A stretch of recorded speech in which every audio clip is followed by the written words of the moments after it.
Hi, my name is Sydney and I am so excited for today's video because I am going to give you a tour of my reading spreadsheet.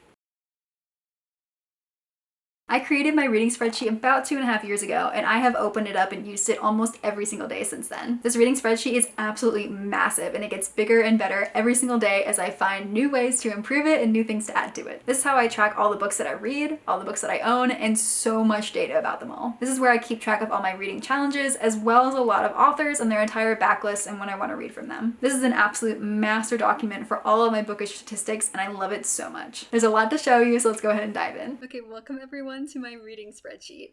I want to preface this by saying I am not a spreadsheet aficionado. Like, everything that I put in here, I figured out myself. So please, as I'm going through, if you see something that you think can be done easier or in a better way, please drop a comment, let me know.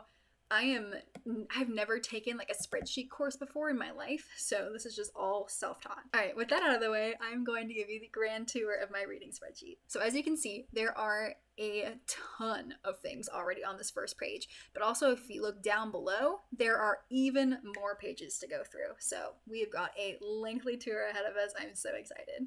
So first on this opening page is the current year's reading log. So this is 2024 and we are all the way down in August. So these are all the books that I've read so far in 2024. Separated at the top, I was pointing at the screen as if you can see my pointer finger. Starting at the top with January, and each month is separated by a little line. So obviously everything in here is completely customizable. I like having mostly white and gray with just some color on the genres.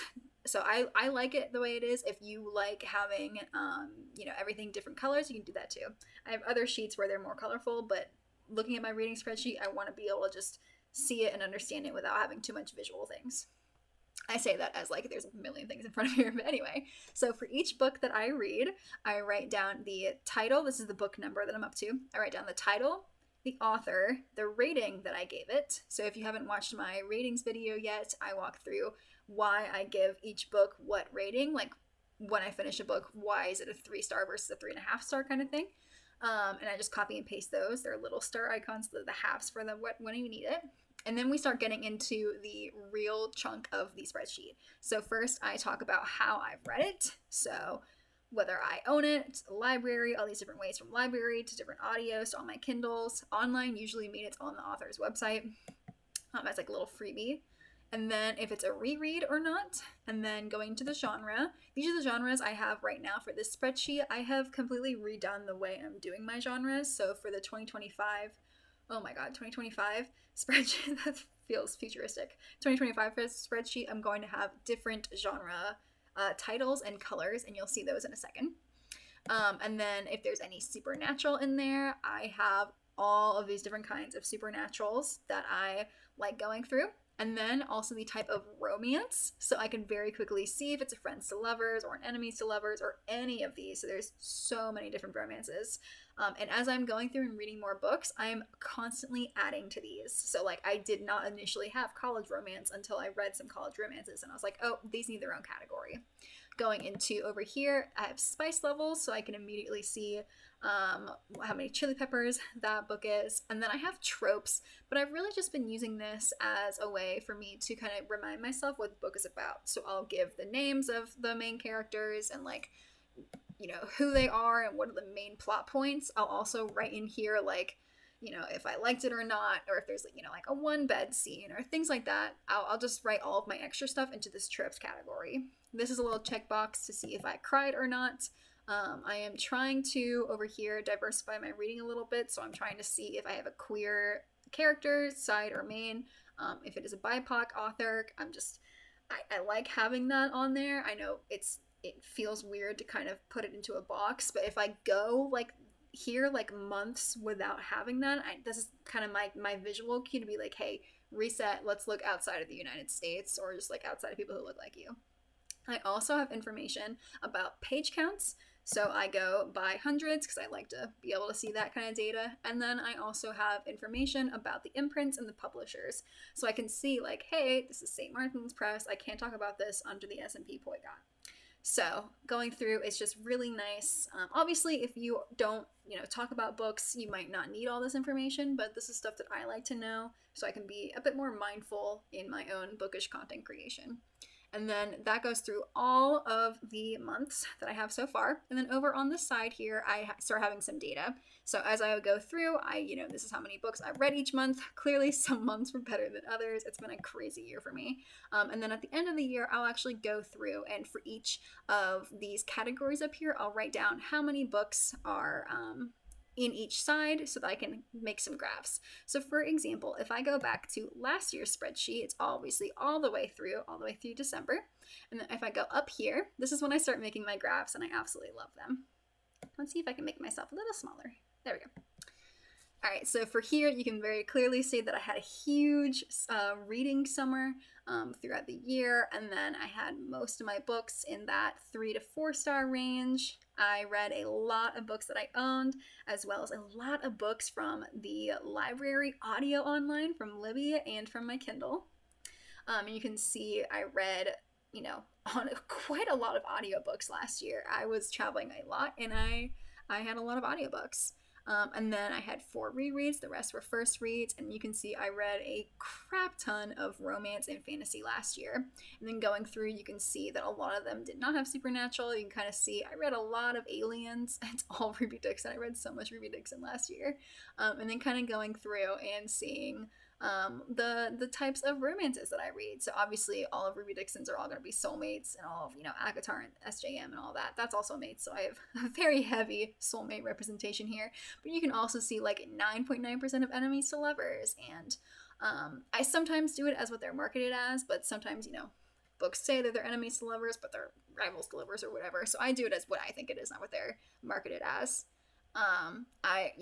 The book on queerness and BIPOC and page count. So I read quite a lot of 300 to 400 level pages. So that's what the main spreadsheet looks like for my reading log.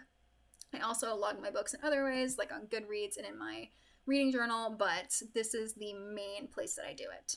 So going over, I also have a challenges spreadsheet, and this is the one I'm currently working on. And I have a few different challenges for me that I like going through. So for example, the every letter challenge, if I have a book starting, with that letter that corresponds to the column, this is the book, so it's Birding with Benefits. I gave that 5 stars. Over here, the coldest touch, if I read another book that starts with C and I rate it higher than 3 stars, then I will actually remove the coldest touch and add the higher star rating in here.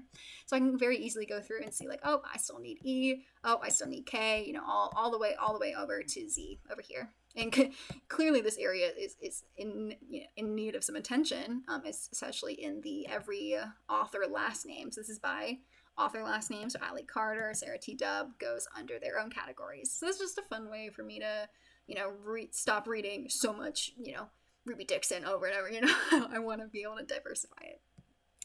Clearly, I'm not doing too well on these 2 categories, and I will be rectifying that, I promise. But I would like to read books by authors from 15 different countries. So far, I've only read 3 different countries. I need more of that. And I've only hit 2 continents, so I need more continents over here. This is me, at first glance being like, okay, I need to read other authors, especially, that don't look like me or aren't from here. I also have a Read the Rainbow little area. This is based off of the cover. So like Birding with Benefits is a huge orange cover. This is a mostly green cover. I think that's just a fun little way. It's obviously doesn't have anything to do with anything other than the fact that it's fun. And then the same for 'Tis the Season. So I have winter and summer books so far, and somehow I haven't read any spring or fall like majorly themed books. And then over here, this is my 5-star tab. This is entirely all of the books I have ever rated 4 and 5 stars. So going through, I have all my 2021s, all my 2022s. And it's funny, if you watch that video of all the books that I've rated, some of these books that I've given 5 stars, going back, I would give them 4 stars or 4.5 stars. So this is as they were in, like, as I rated them, I put them in here. So maybe one day I'll go through and revisit and be like, hey, some of these need to be taken out of here. But for now, this is where they stay. And then these 2 next tabs are my fan fictions. So in a little bit of a bridge, these are all of the fan fictions I've ever given 5 and 4 stars to. And this leads me into my fan fiction sheet. If you don't read fanfic, that's okay. I've been reading it, gosh, since middle school, and so I'm so happy to finally have a way to track all the fanfics I read. So I've been tracking since 2021. You can go all the way through, like there's obviously months that I skip, but we get all the way down to today. But the things that I track in here is obviously the number again, which resets every year, but then the title, the author, what I rated it, and the link to the actual works so that I can get to them pretty quickly. The fandom and the ship. I'm very clearly a Hermione and Zutara girly. That's mostly what I read. Again, the romance. I added the spice a little bit later, so for the first few years I don't have any data on it. There we go. And the same with the tropes. I basically write down Durmstrang Draco or 8th year, things like that. Just a little bit more data so I can control find like Tattoo Draco or on here, and I can find the works that I want. If I cried, if it's queer, the word count. I have done both like 20 to 30k, but then also like very specific counts so that in the 50 to 100k, like 53 is way closer than 50 than it is to 100k. So I just like having that kind of data. And I used to have graphs for this, but I've changed it out to not have it because, I just have all the fanfic I've ever read in this one article. And I can go through and add, like, these are all ones that I have not read yet. But I can go and be like, oh man, I feel like a fluffy little one shot in here. So I'm going to go find something that's less than 5k words. So that makes it really easy for me to pick up fanfics based on what I'm feeling that day. Okay, this next spreadsheet is something pretty new to me, and I'm so happy with how it's turned out. So this is my Read the World challenge, and I'm going through and I'm trying to read books from every US state and every country in the world. So as you can see, I have listed out all of the states, and here's some links to where I'm getting some of these books from. But I have information on the book can count towards a state if the book takes place there or if the author is from there. So when I find one or the other, I put it in. And for example, Rachel Gillick is from California, but Solstice Stream takes place in California. And so I think Solstice Stream was 3.5 stars, but One Dark Window was 4.5 stars. So this right here on the rating goes 4.5 stars. And this populates into my maps. So over here, that was California. So over here, California is going to be kind of darker towards that 4.5 star mark. So every time I read a book from that state or by an author that's from that state, you will change colors from this gray, not yet red, to a correlating green. And I just love seeing this. How the darker the color, the better the book was from that area. And then this is a world map that includes all of the books around the world. And again, I've only read from a few countries. I need to make that better. But here, same thing. Oh, here's some links that I will be going through to kind of get me some more books. But I've listed out. I cross-checked so many world lists of all the countries because some places say the countries exist and others don't. So I cross-checked so many different lists and came up with this list. It's going all the way through. And again, the book can either take place there or the author can be from there. So I clearly have a lot more to read. But it is in addition to the bigger world map, I also have continent maps that also populate straight from this ratings tab. So I have not yet read anything, from this year. I started in 2023 or 2024. Once I, read a book from Africa, it will populate on the world map as well as this Africa map. And then the same thing with all these. So clearly I've done the UK and then England, and then Canada and the US. So, and these are all different colors. So this is all going to be blue, purple, all, yellow and all green. So once I start getting into this challenge and really prioritizing it, these maps are just going to be beautiful. And it's going to really help me diversify my reading and learn about places around the world. Okay, this next spreadsheet is also one of the ones that I use the absolute most. This is my book's own spreadsheet. So I'll get past where there's no author. So here you can start to see that this is where the meat of my spreadsheet comes in. I mostly use this spreadsheet and the reading log for the year. So in here, I've listed every book that I currently own. In here, I give the title, I give the author, I give if it's a hardback, paperback, softcover, mass cover. I again have imprints. So many imprints, so many publishers. I also, if I have the information, I give exactly when I got it and how I got it. So I have months from the past few years, and then I also have how I acquired it. I went through a lot of these options in my where do I get all of my books video from, because I currently do not work with any book publishers or authors or PR companies or anything at all. So all of these books I've acquired myself in one way or another. Definitely go check out that video if you want to know where I get all my books from. So there are some books that I've just had for so long, or I just don't remember how I got them. So I don't have data for how I acquired them or how or when, but that's okay. I also have check marks here for if it's a special edition, if it's signed, if I've read it, and if it's a series. So clearly I need to work on this red category. That is all about my physical TBR challenge that I am doing. Definitely go check out that video to see how I'm doing that challenge. But that's why I'm trying to get more check marks on here. And then over on this category are my genres. So I recently redid my genres. These were the ones that were up until very recently, just these categories. That's currently what's in my 2024 list. But these are going to be my new categories for 2025. So I have completely new colors. I just spent so much time going through this spreadsheet and updating them all to the new colors. So I have a lot more niche categories that just fit me a lot better, and I'm really excited for these. So that is down here. So if we scroll up, this is where a lot of my graphs are. So these are all of the books that I currently own in these categories, and here's a graph. You can clearly see that fantasy is my number one books owned, closely followed by young adult fantasy, and then historical romance, etc., etc. So quite a lot of those. And then here is my red graph, 23% done. I will be working on that. So each time I read, you see how, I keep pointing, you see how every time I check it, this changes, so it auto-populates. So that is always really helpful. And then the series, the covers, clearly I have mostly paperbacks, love my paperbacks. These are my fun, crazy little graphs for imprints and publishers, and it's really interesting to see, like, oh, I have a lot of Disney Hyperion, thanks to all the Percy Jackson books I have, quite a lot of Penguin Random House, a lot of Simon & Schuster, Hachette, HarperCollins, all of this. I also went through all the books I own in that video. Definitely go check it out to see where I get my books from, but this is the graph that came out of it. And then I need to find a better way. So if somebody knows how to do this, please let me know. Because I would love to have a graph that shows, like, from time, how many books I got from each time period. So, like, I don't know why it populated like that. I can't figure it out. But I'd love for it to go from, like, 2019 to, like, and then by month of, like, January, February, March, like, of this year. Because right now, I just have this and it auto-populates from that. I don't like the way it looks, so somebody please help me with that one. And then I go through, and these were the genre percentages that I've read.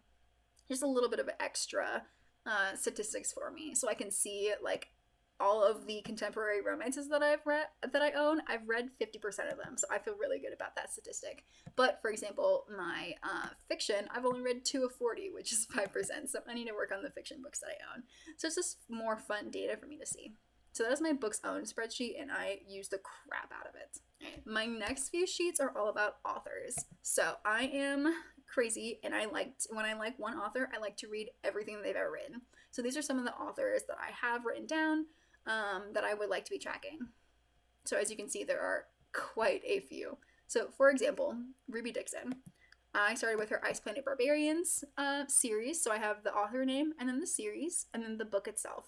So each time there's a new series, it is next to the books that it goes with, whether or not I own it, if I read it or not, and how I can find them. So, if I can find them on Libby, if I can find them at my library, if I own them, and that is how I track all of my authors. So these are just authors that I've run into that I want to track, but there are also 2 bookish events that I'm going to in the next year.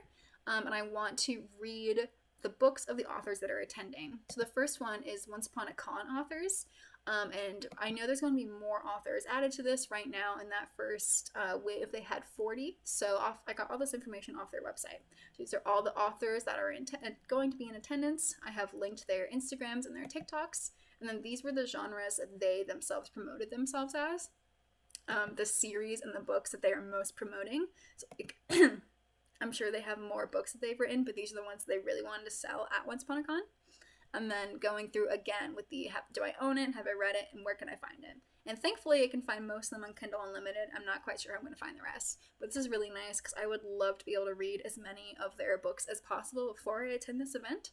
And it's really nice, so like I know that I am more likely to read YA fantasy or fantasy romances instead of sci-fi and urban fantasy. This is a quick glance of, okay, who should I prioritize, who should I not? And then I did the same thing with the Imaginarian authors that I'm going to next spring. So doing the same thing. Author name, I haven't found any of their Instagram or TikToks yet because it just takes some time. And then their genres, their series, the books, and then where to find their books. I also, to make it easier on myself, I have a blank template so that I can just create that for my next year, and then a challenges template. And then all the rest of my sheets down below are just past years. So once I finish a year, I put it towards the end. Thank you so much for watching my reading spreadsheet tour. I hope it gave you some inspiration into your own reading spreadsheet and your own reading tracking. If you would like access to my reading spreadsheet, I actually have a link down below that you can go find, and it will give you access to a template. I update the template about once a year with all of the new and improvements from the previous year. So make sure you're subscribed to my channel so you always make sure that you have the most up-to-date and biggest and best reading spreadsheet that I can give you. Thank you so much for watching, and happy tracking.